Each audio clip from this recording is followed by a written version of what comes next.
നമസ്കാരം. മധ്യപൗരസ്ത്യ മേഖലയിൽ വീണ്ടും യുദ്ധമേഘങ്ങൾ കനക്കുകയാണ്. ജോർദാനിലെ അമേരിക്കൻ സൈനിക താവളത്തിന് നേരെ ഇറാൻ നടത്തിയ മിസൈൽ ആക്രമണത്തിന് മണിക്കൂറുകൾക്കകം തന്നെ അമേരിക്കയുടെ വൻ വ്യോമാക്രമണം ഉണ്ടായിരിക്കുന്നു. ഇറാന്റെ സൈനിക കേന്ദ്രങ്ങളും മിസൈൽ സംവിധാനങ്ങളും ലക്ഷ്യമിട്ടാണ് ആക്രമണം നടന്നതെന്നാണ് അമേരിക്കയുടെ വിശദീകരണം. ഏതാനും ദിവസങ്ങളായി നയതന്ത്ര നീക്കങ്ങൾ സജീവമായിരുന്ന മേഖലയെ വീണ്ടും യുദ്ധഭീതിയിലേക്ക് തള്ളിവിട്ടിരിക്കുകയാണ് പുതിയ സംഭവ വികാസങ്ങൾ. ജോർദാനിലെ അമേരിക്കൻ താവളം ലക്ഷ്യമിട്ട് ഇറാൻ നടത്തിയ മിസൈൽ ആക്രമണത്തിന് മറുപടിയായി അമേരിക്കൻ സൈന്യം ഇറാനിൽ വ്യോമാക്രമണം നടത്തി. നയതന്ത്ര ചർച്ചകൾക്ക് അവസരമൊരുക്കാനായി US പ്രസിഡന്റ് ഡൊണാൾഡ് ട്രംപ് കഴിഞ്ഞ ആഴ്ച ബോംബാക്രമണം താൽക്കാലികമായി നിർത്തിവെച്ചതിന് ശേഷമുള്ള ആദ്യ അമേരിക്കൻ ആക്രമണമാണിത്. പശ്ചിമേഷ്യയിലെ US സൈന്യത്തിന് നേരെ ഇന്നലെ ഉണ്ടായ ഇറാന്റെ ആക്രമണ ശ്രമത്തിനുള്ള ശക്തമായ മറുപടിയാണ് ഈ വ്യോമാക്രമണങ്ങളെന്ന് US സെൻട്രൽ കമാൻഡ് വ്യക്തമാക്കി. രാത്രി 8 മണിക്കാണ് ആക്രമണം ആരംഭിച്ചതെന്നും സെൻട്രൽ കമാൻഡ് അറിയിച്ചിരുന്നു. ഇറാന്റെ ആക്രമണങ്ങൾക്ക് ശക്തമായ തിരിച്ചടി നൽകുമെന്ന് ട്രംപ് പ്രഖ്യാപിച്ച് മണിക്കൂറുകൾക്കകമാണ് ആക്രമണം ഉണ്ടായത്. ഞങ്ങൾ ശക്തമായി തിരിച്ചടിക്കുമെന്നും അവർക്ക് കനത്ത പ്രഹരമായിരിക്കും ലഭിക്കുക എന്നും ട്രംപ് പറഞ്ഞിരുന്നു.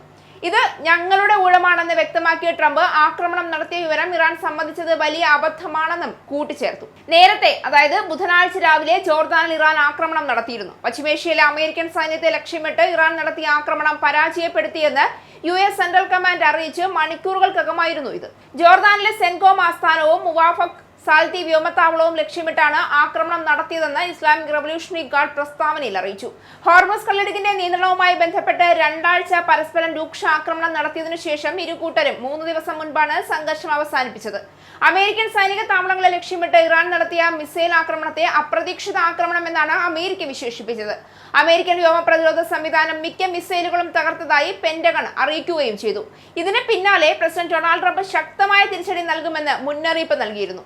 ആ മുന്നറിയിപ്പ് യാഥാർത്ഥ്യമാകാൻ മണിക്കൂറുകൾ മാത്രമാണ് എടുത്തത്. അമേരിക്കൻ സൈന്യം ഇറാനുമായി ബന്ധപ്പെട്ട സൈനിക കമാൻഡ് കേന്ദ്രങ്ങൾ, മിസൈൽ സംഭരണ കേന്ദ്രങ്ങൾ, ഡ്രോൺ സംവിധാനങ്ങൾ എന്നിവ ലക്ഷ്യമിട്ട് വ്യാപകമായ വ്യോമാക്രമണം നടത്തിയതായി ഔദ്യോഗികമായി അറിയിച്ചു. അമേരിക്കയുടെ സുരക്ഷയ്ക്കും മേഖലയിലെ സഖ്യരാജ്യങ്ങൾക്കും ഭീഷണിയായ സൈനിക ശേഷി ദുർബലമാക്കുക എന്നതാണ് നടപടിയുടെ ലക്ഷ്യമെന്നും വാഷിംഗ്ടൺ വ്യക്തമാക്കി.